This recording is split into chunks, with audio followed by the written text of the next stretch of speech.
ஈரோடு கிழக்கு தொகுதி இடைத்தேர்தலில் திமுக போட்டியிட முதல்வர் ஸ்டாலின் விரும்பியதால் காங்கிரஸ் கட்சி விட்டுக் கொடுத்தது.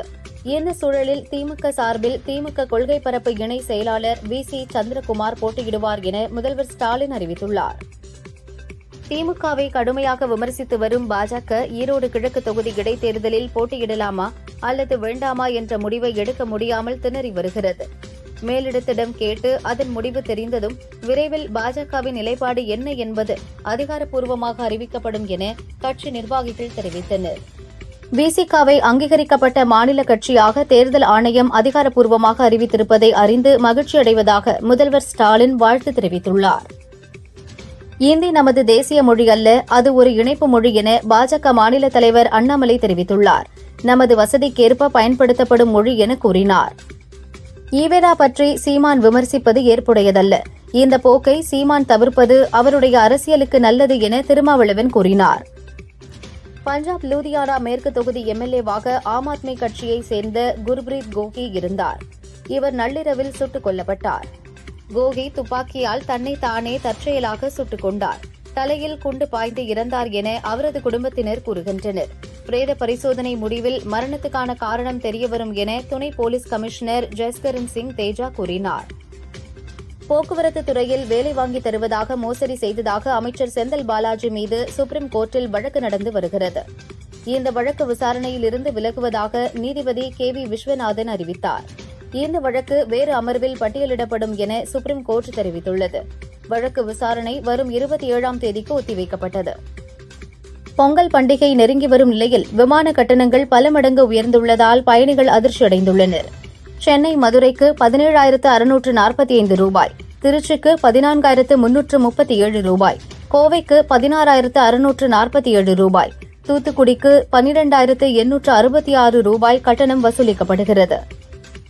பொங்கல் பண்டிகையை முன்னிட்டு தமிழகம் முழுவதும் இயக்கப்படும் சிறப்பு பஸ்கள் மூலமாக நேற்று மட்டும் 1.5 லட்சம் பேர் பயணித்துள்ளனர்.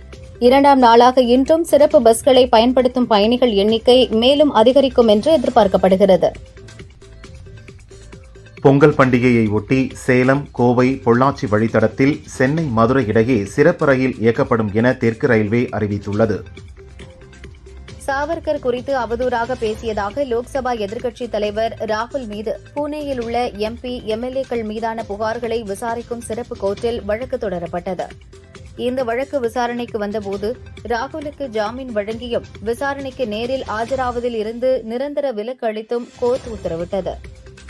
2022-23 நிதியாண்டில் மாநில கட்சிகள் பெற்ற நன்கொடை விவரங்கள், யாருக்கு அதிக வசூல், எத்தனை கட்சிகள் முறையாக விவரங்களை தாக்கல் செய்தன என்பது உள்ளிட்ட விவரங்களை ஏடிஆர் வெளியிட்டுள்ளது.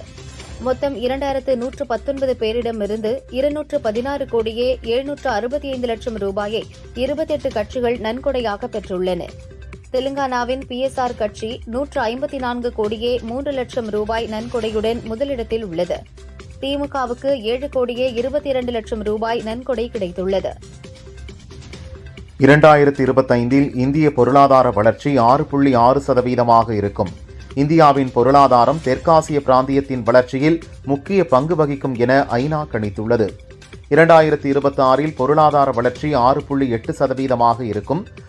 உற்பத்தி மற்றும் சேவைகள் துறையின் விரிவாக்கமும் இந்திய பொருளாதாரத்தை முன்னோக்கி கொண்டு செல்லும் என்றும் தெரிவித்துள்ளது.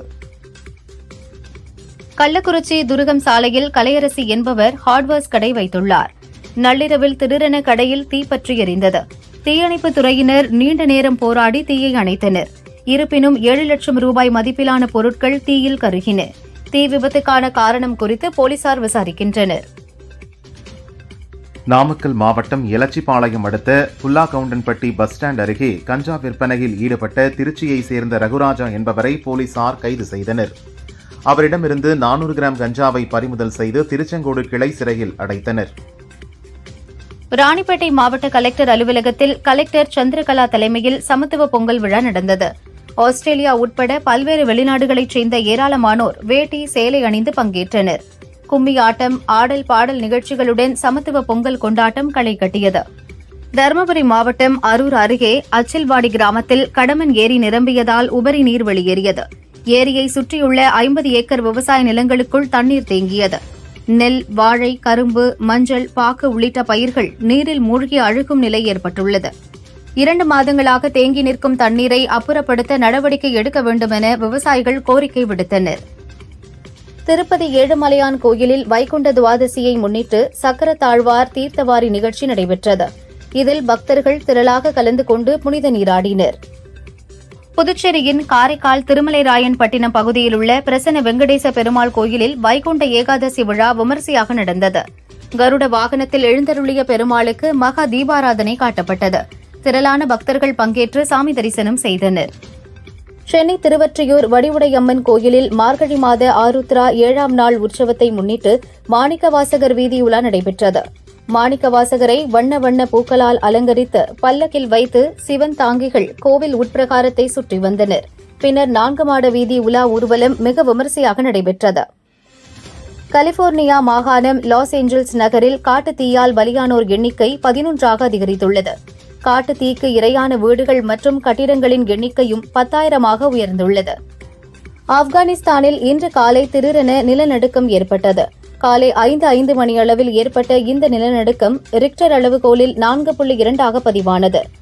நிலநடுக்கத்தால் ஏற்பட்ட சேத பாதிப்புகள் குறித்த தகவல் ஏதும் வெளியாகவில்லை.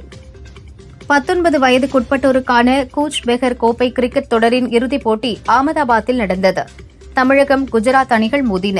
ஆட்டம் டிராவில் முடிந்தாலும் முதல் இன்னிங்ஸ் முன்னிலை அடிப்படையில் தமிழக அணி சாம்பியன் பட்டத்தை கைப்பற்றியது.